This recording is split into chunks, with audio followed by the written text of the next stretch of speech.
Valencia, España, 17 de octubre de 2016. Una tarde otoñal húmeda y fría envolvía el tranquilo pueblo provincial. Los habitantes del barrio de Benimaclet, acostumbrados al ritmo pausado de la vida, no sospechaban que este día cambiaría para siempre su percepción de la seguridad. A las 17:30, María González, una estudiante de 15 años de la escuela San Fernando, debía regresar a casa después de las clases adicionales de matemáticas. Pero el tiempo pasaba y la niña no aparecía. Poco antes de medianoche, después de múltiples intentos fallidos de contactar con su hija y de recorrer todos los lugares donde podría estar, Elena González reportó oficialmente la desaparición de la menor a la policía. El silencio en la oficina del inspector Diego Álvarez, un veterano de 42 años con una reputación impecable, solo se interrumpía por el suave susurro de la lluvia en la ventana. Cuando la carpeta del caso de la estudiante desaparecida llegó a su escritorio, no sospechaba que esta investigación se convertiría en el caso de su vida. En sus 20 años de carrera, Álvarez había investigado docenas de desapariciones de adolescentes. La mayoría se resolvían satisfactoriamente en pocos días, pero algo en este caso, quizás la extraña coincidencia del momento de la desaparición o las inconsistencias en los primeros testimonios de los testigos, hizo que su radar detectivesco interno se activara a máxima potencia. ¿Ningún signo de fuga?, preguntó, hojeando los primeros testimonios de los padres. Ninguno, respondió la oficial López, quien había tomado la denuncia. Estudiante ejemplar, se preparaba para las Olimpiadas de Matemáticas. El dinero y los documentos se quedaron en casa. El teléfono no responde desde la tarde. La última vez que la vieron fue en la escuela después de las clases adicionales. Álvarez asintió, tomando notas en su libreta. Las primeras 48 horas en estas investigaciones eran críticamente importantes. Tenía un largo día por delante, y lo sabía. Ya al día siguiente por la mañana, se organizó una operación de búsqueda con la participación de la policía y voluntarios. La escuela San Fernando se convirtió en el epicentro de la investigación.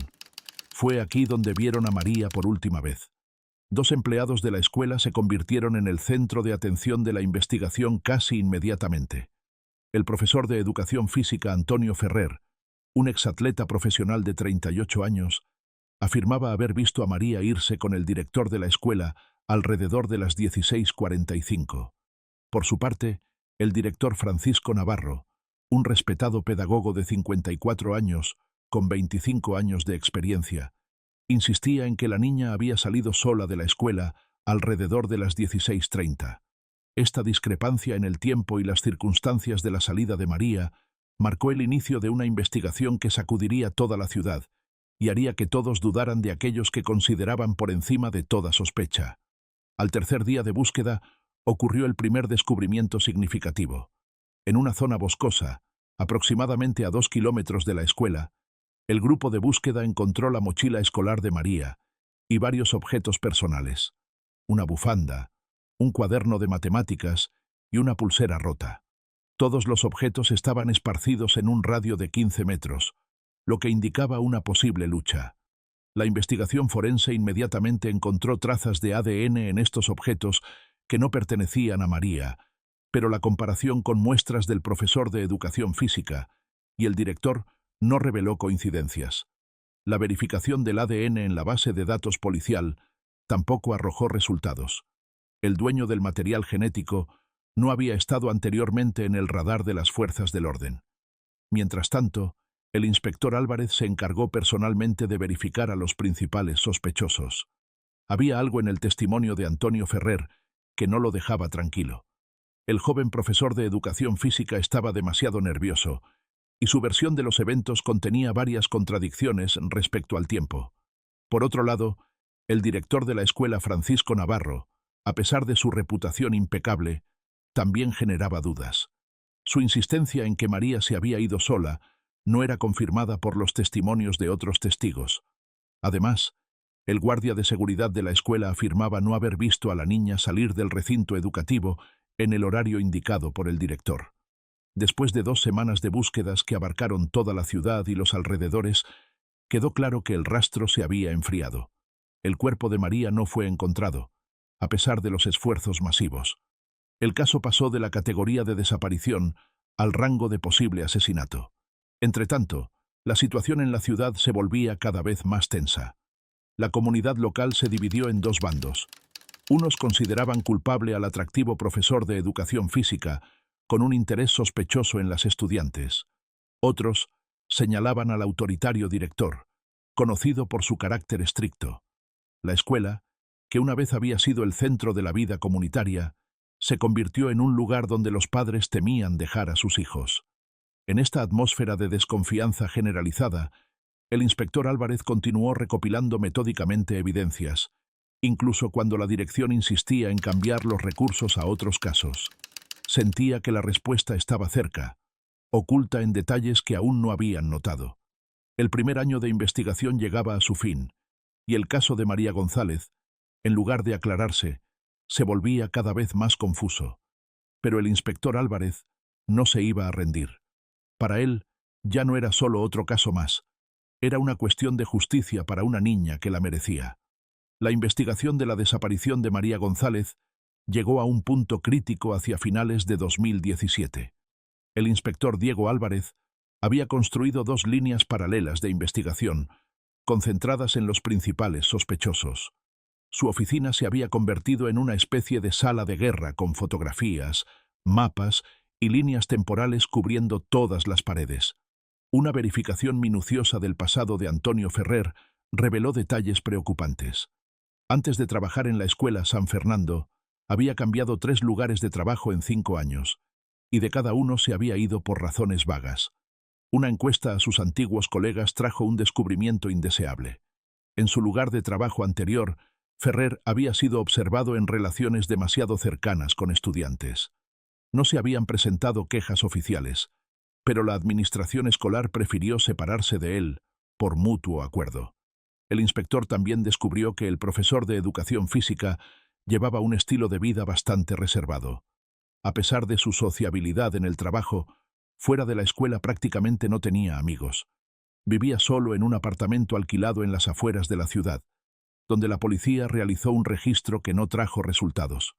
Pero el descubrimiento más alarmante vino de una fuente anónima. Una de las estudiantes de la escuela confesó al psicólogo escolar que Ferrer le prestaba atención especial, que se había convertido en una relación secreta. Paralelamente, Álvarez profundizaba en el estudio de la vida del director de la escuela. Francisco Navarro, aparentemente un pedagogo y hombre de familia impecable, tenía sus propios esqueletos en el armario. Una auditoría financiera de la escuela, iniciada como parte de la investigación, reveló discrepancias en los reportes. Sumas significativas asignadas para programas educativos no tenían la documentación adecuada que justificara su gasto. Además, la investigación posterior mostró que el director tenía un conflicto con la familia de María. Elena González, la madre de la niña, que trabajaba en el consejo escolar, insistía en ampliar el programa para niños dotados, al que pertenecía su hija. Navarro, sin embargo, estaba en contra, considerándolo un desperdicio de recursos de la escuela. Una semana antes de la desaparición de María, se había celebrado una reunión tensa del consejo, donde estos desacuerdos se convirtieron en una confrontación abierta.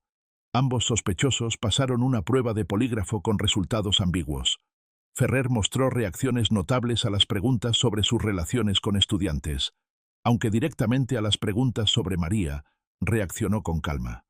Navarro, por su parte, mostró nerviosismo al mencionar temas financieros de la escuela, pero se mantuvo seguro respecto a las preguntas sobre la estudiante desaparecida.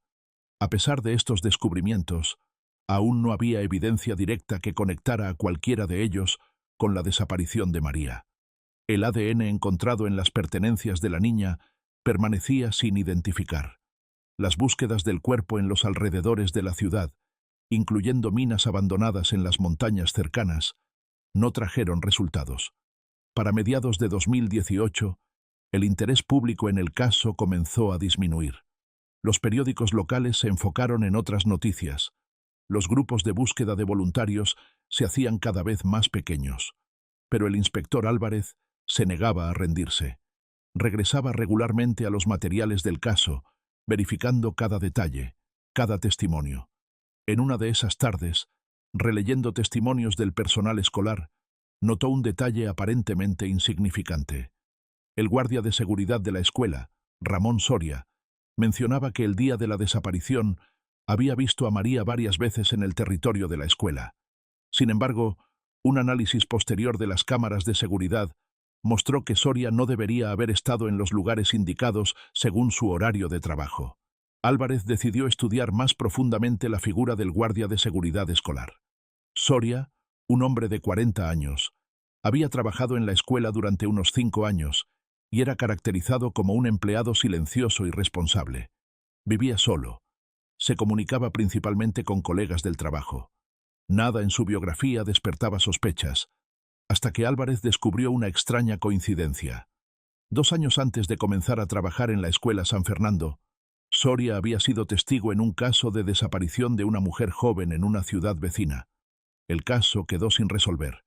Este descubrimiento no era decisivo, pero añadió otra figura al complejo rompecabezas de la desaparición de María González. Álvarez decidió no apresurarse con las conclusiones. Sabía que el tiempo a menudo se convierte en el mejor aliado en casos complicados.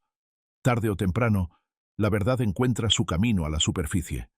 Como no podía saber entonces, faltaban varios años largos hasta el avance en la investigación, llenos de callejones sin salida y decepciones.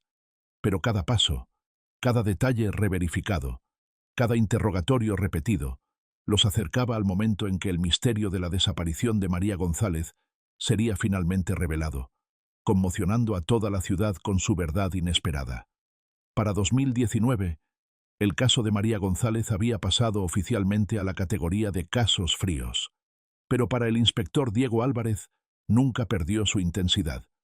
En su tiempo libre del trabajo principal, continuaba regresando a los materiales de la investigación, tratando de encontrar lo que podría haber escapado a su atención. El pueblo, mientras tanto, gradualmente regresaba a la vida normal, aunque la cicatriz invisible dejada por esta tragedia continuaba sintiéndose. La escuela San Fernando experimentó cambios significativos. El director Francisco Navarro se vio obligado a renunciar después del escándalo financiero, a pesar de que su participación en la desaparición de María nunca fue probada. Su lugar lo ocupó Isabel Martínez, una mujer enérgica que se propuso restaurar la reputación de la institución educativa.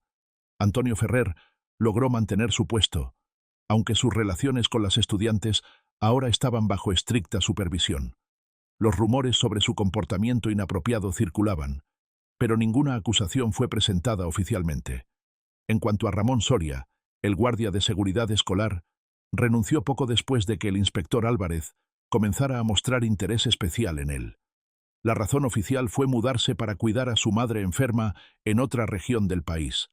Álvarez trató de rastrear su nuevo lugar de residencia, pero Soria, parecía, se había disuelto sin dejar rastro.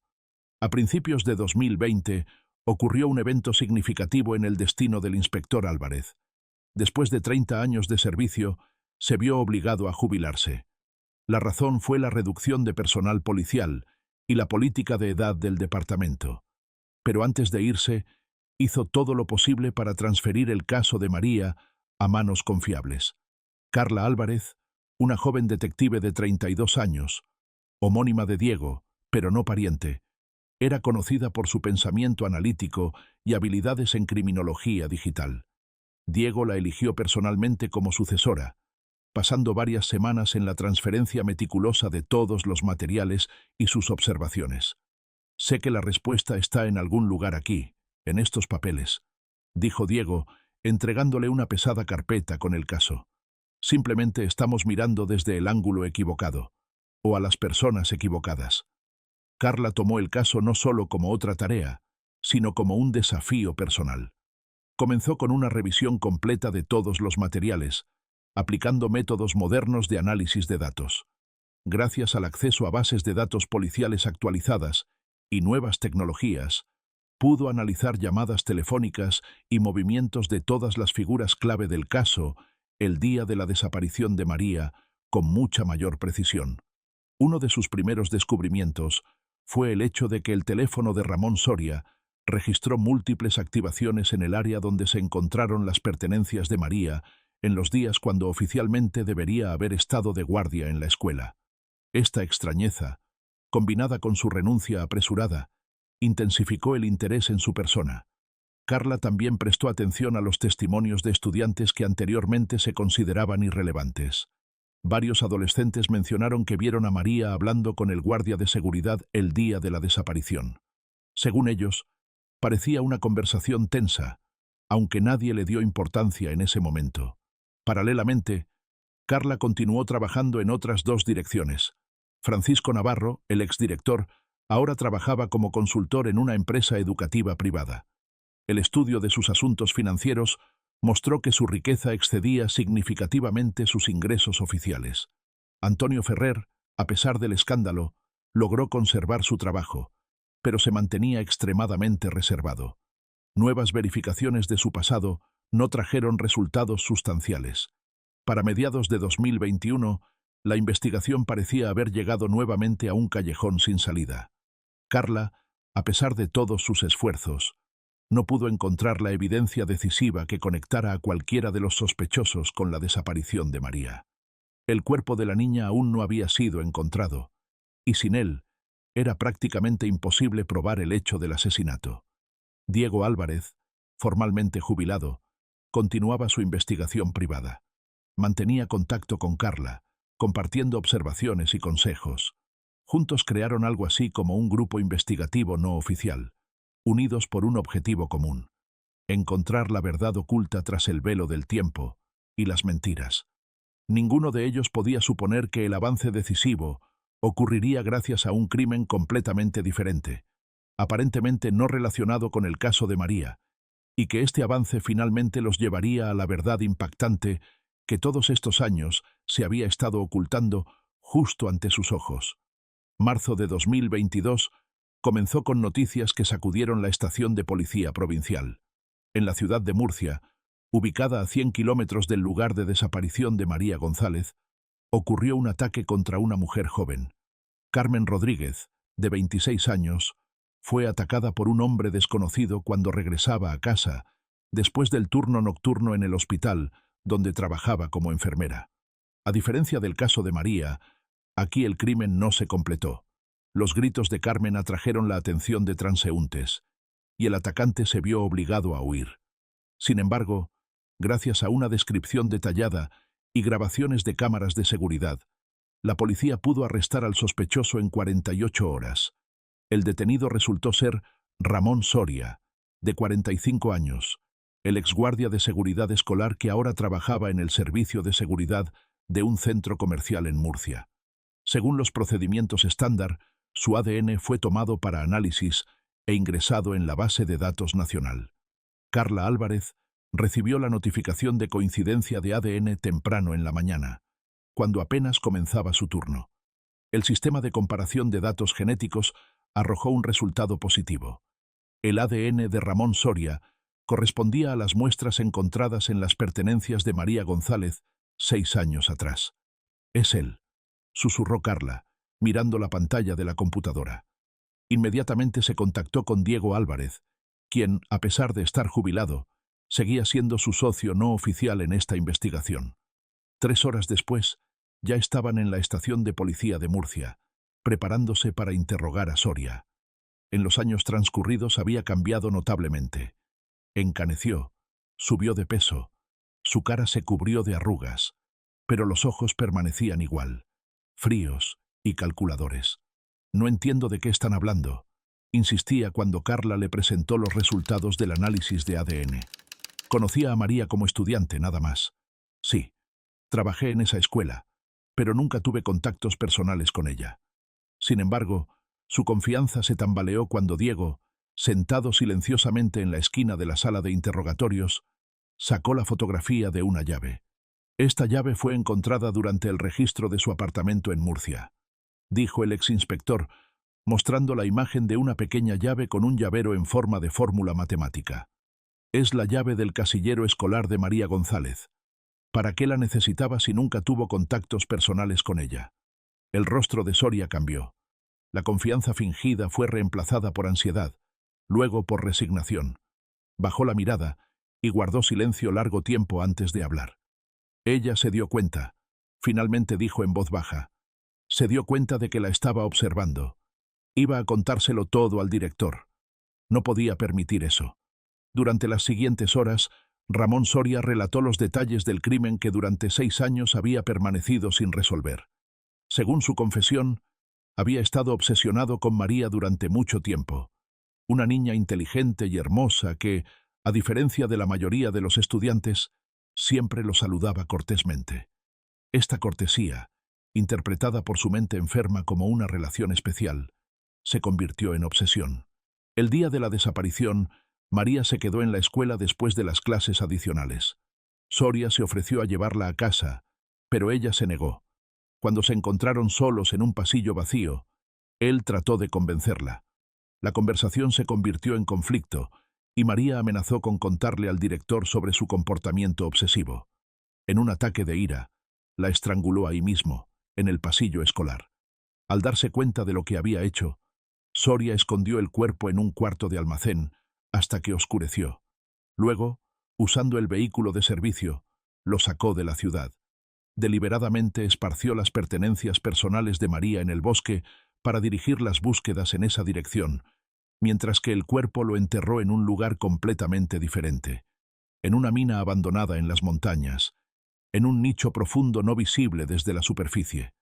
La policía registró esa mina, le recordó Carla. ¿Por qué no fue encontrado el cuerpo? Porque sabía cómo iban a buscar, respondió Soria con una sonrisa siniestra. Trabajé 10 años en el servicio de rescate antes de convertirme en guardia de seguridad.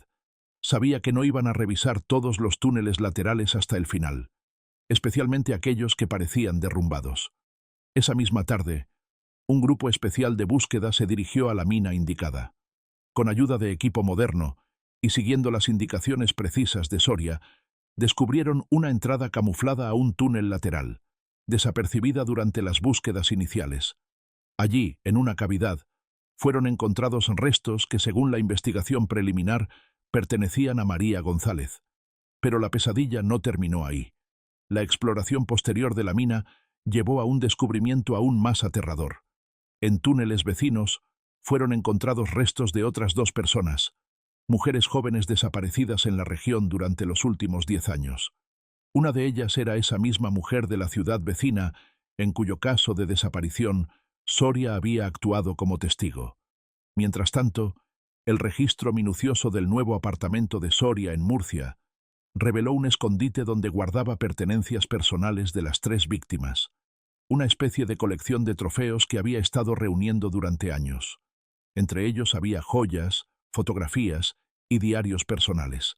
La revelación de la verdad sobre el destino de María González conmocionó a la opinión pública de toda la región. Nadie podía creer que el silencioso e imperceptible guardia de seguridad escolar resultara ser un asesino en serie que había estado actuando en su medio durante años.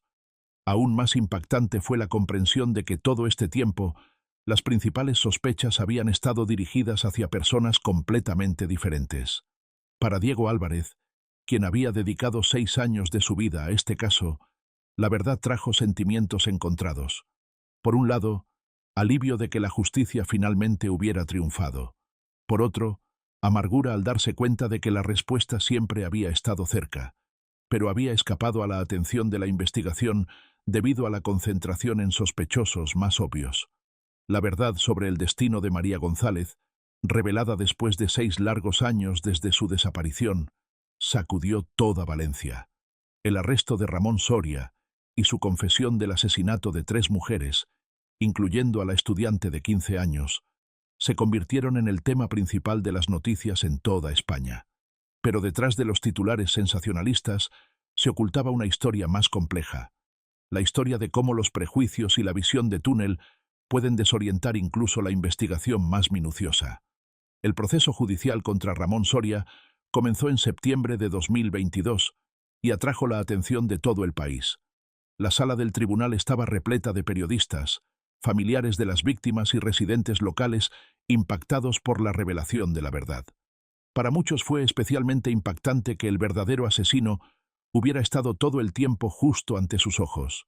un hombre imperceptible y silencioso que veían diariamente y no percibían como una amenaza. El fiscal presentó al tribunal evidencias extensas contra Soria, incluyendo resultados del análisis de ADN, su propia confesión y la inquietante colección de trofeos encontrada en su apartamento. La evaluación psiquiátrica lo declaró cuerdo, aunque notó la presencia de serios trastornos de personalidad, incluyendo elementos de narcisismo y rasgos antisociales.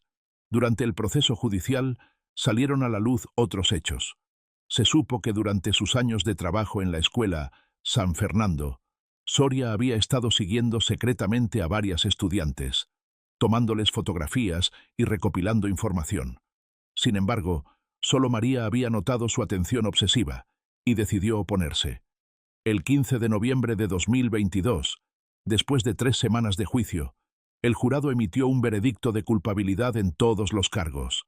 Ramón Soria fue condenado a múltiples cadenas perpetuas consecutivas sin posibilidad de libertad condicional. Durante la fase de sentencia, la madre de María tuvo la oportunidad de dirigirse al tribunal. En un momento conmovedor, habló no de venganza u odio, sino de la pérdida de una hija que solo había buscado construir una vida mejor. Sus palabras resonaron en la sala del tribunal, recordando a todos los presentes que detrás de los hechos y evidencias existía una dimensión profundamente humana en esta tragedia. El juez, al pronunciar la sentencia, reflexionó sobre cómo las acciones de Soria habían afectado no solo a la familia de María, sino a toda una comunidad. Señaló que el caso era un recordatorio sombrío de cómo la traición de la confianza puede tener consecuencias devastadoras que se extienden mucho más allá de las víctimas inmediatas. La historia de María González se convirtió en un recordatorio de cómo las apariencias pueden engañar y de cómo el silencio ante las señales de advertencia puede tener consecuencias trágicas. Su muerte nos enseña que la verdadera fortaleza no reside en la capacidad de manipular y controlar, sino en el valor de enfrentar la verdad y defender lo que es correcto. El detective Álvarez, al cerrar el caso, reflexionó sobre cómo esta investigación había revelado no solo la oscuridad de la que son capaces algunos seres humanos, sino también la resistencia y dignidad de aquellos que, como María, enfrentan la adversidad con gracia y determinación. En última instancia, su caso nos recuerda que la justicia, aunque a veces llegue tarde, tiene el poder de traer luz, incluso a los momentos más oscuros de la experiencia humana. ¿Qué opinas de este caso? Compártenos tus reflexiones en los comentarios mientras preparamos la siguiente historia, que sabemos te va a fascinar. En la pantalla final te dejamos un video seleccionado especialmente para ti con otro caso criminal real. No te lo pierdas. Bye bye.